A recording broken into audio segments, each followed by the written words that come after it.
The E07 error on a Hoover washing machine indicates a motor fault, which could be caused by a jammed motor that is unable to spin, resulting in the machine being inoperable until the issue is resolved.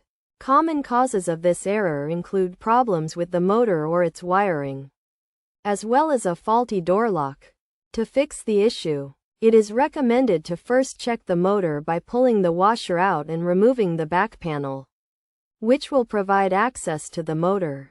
Located at the bottom of the drum, the wiring block that connects to the motor should be inspected to ensure it is secure. If the wiring is intact, the motor should be removed and its carbon brushes inspected for wear.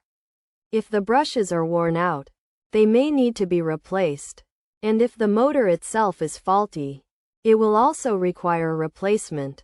If the issue is not with the motor, the door lock should be inspected, along with its wiring and connections. And if necessary, the door lock's ports may need to be replaced to resolve the error.